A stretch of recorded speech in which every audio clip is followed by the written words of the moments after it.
Good evening, ladies and gentlemen, boxing fans worldwide. I'm going to continue with the Lifeblood of Boxing series. I wanted to do another coverage because I haven't done one in a while, and that's on purpose because I wanted to let it marinate. And then I've got a whole list of fighters that I'm going to go through, but I figured it's time for me to cover another fighter. And I want to celebrate this one, but I want to be candid and clear up front. This is one where I haven't followed his career very much because he is, by and large, as they call a British world champion. So he's fought overseas and he's a two-time champion, but over in the UK. He is not a world champion. He has not held world championship gold. And as a result, he has not had as much exposure outside of the United States. In fact, he's never fought outside of the UK and Gibraltar, which is part of, Europa. So I have not had a chance to watch many of his fights simply because he has not come overseas. However, I'm aware of him and what he's done from certain signature fights and the aftermath watching it, and his name is Ted Cheeseman, aka the Big Cheese.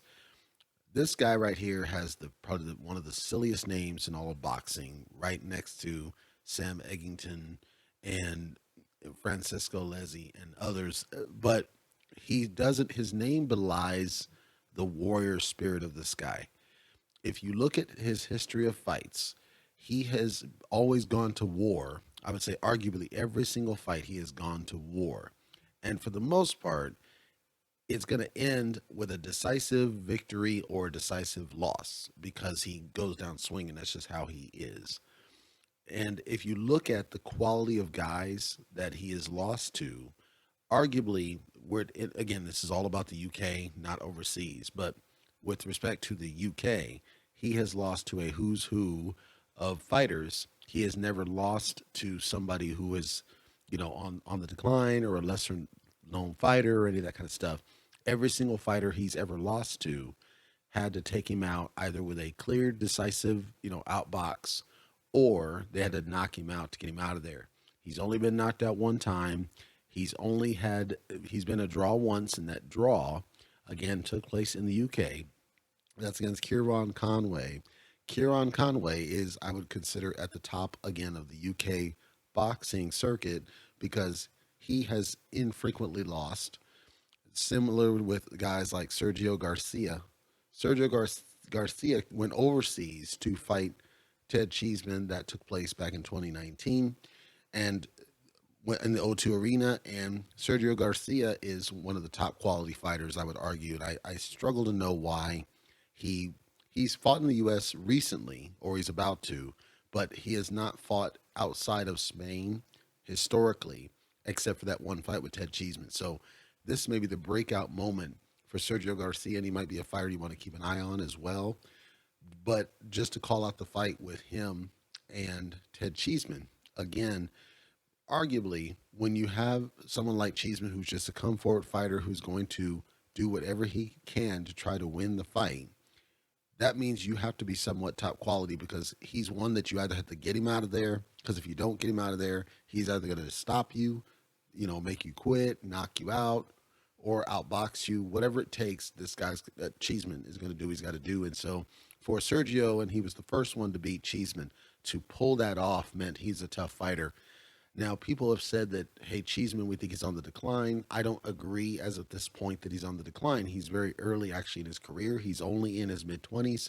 He still has a lot ahead of him. And if he keeps up and refines his craft and kind of gets smarter about his fight style, that's not to say to tone it down, but just get smarter about it, because what tends to happen against Cheeseman is that because he's a warrior and he's going to come after you, basically anybody who is a skilled boxer is going to beat him, and anybody who's got power will eventually catch him and knock him out, which is what has happened.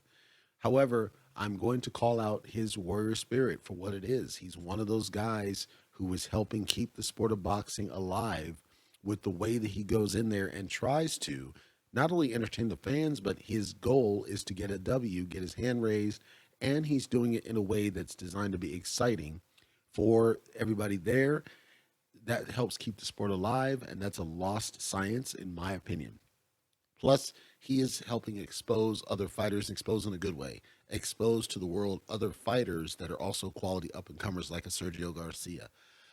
Other fighters who were thought to be lesser fighters, like a Sam Eggington. And of course, with Sam Eggington, he beat Eggington. That was a war. That was one of the best fights you'll ever see. If you get a chance to watch that fight online, I strongly recommend it. Eggs and Cheese, Sam Eggington versus Ted Cheeseman. Watch that fight. It's a war.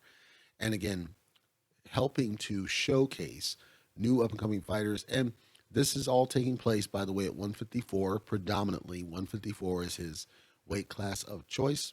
So there's not very much happening at 154 right now. You've got very few fighters that stand out, and most of the ones that are there, like a Jamel Charlo, Arislani Lara, and some others that have recently gone up, you don't have very much activity or static going on at 154, which means that 154 is ripe for the picking if he can get an opportunity to fight over the pond in the United States and get more mainstream exposure. I just think a lot of the unknown with him is just the fact that he's only ever fought in the UK. Like even guys like Chris Eubank and Nigel Benn eventually had to knuckle up and go fight overseas in order to get known. Same with Nassim Hamed. So with a lot of the British fighters, they could be as good as they want to get, but until you fight in the United States, it's going to be hard for you to make a case for being a great fighter. Now, once you build that reputation, either overseas or in the United States or in the UK, once you've built that reputation, then you can kind of say, okay, now let's start diversifying. So I'll go back to Steve Collins as a good example. Steve Collins started his career, even though he's from Ireland, started his career in the United States, built up a record in the United States, ran into Mike McCallum. Mike McCallum beats him. Mike McCallum is a solid quality fighter. He had nothing to be ashamed of with that loss because Mike McCallum was arguably at the top of his game at certain points of the career. And then guys like Reggie Johnson, again, a top quality. That was a close fight. I say it was a close fight. When he then gets a streak, after he has only a select few losses, he gets a streak and is able to beat Chris Eubank and Nigel Benn twice. The second time with Nigel Benn, making Nigel Benn quit, basically, stopping Nigel Benn the first time. So Nigel Benn got blown out. At least Eubank was competitive and got to the final bell both times. But with Collins, the point is that he started in the United States, and as a result, he was able to generate enough of a buzz about him to where when he eventually fought Mike McCallum, which gave him more mainstream exposure, he starts getting more and more fights. And I say he goes down as one of the greats. That's what I would like to see out of Cheeseman is he gets that one overseas fight in the United States that helps him stand out in a crowd of a very dull 154 because I think he's one of the best fighters in 154 right now. It's just that nobody even knows the guy exists, and that's sad because, again, he's one of those select few fighters I keep talking about in the Lifeblood series that's actually working to try to help keep the sport alive of what it was intended to be, which is two guys going in there, actively trying to win the fight, actively fighting and engaging. This is not to say that you have to be a, windmill slugger, just rather that you're trying to win the fight and not passive or backed off or whatnot. So again, that's Ted Cheeseman, the big cheese. He fights out of the UK primarily right now. I would love to see that change. I've talked about fighters that I think are recommended to watch their fights when and if you get a chance because they embody the spirit of what boxing used to be, and they arguably are the lifeblood of boxing. Sean Porter. Second, Deontay Wilder. Now, Ted Cheeseman. Check him out when you get a chance.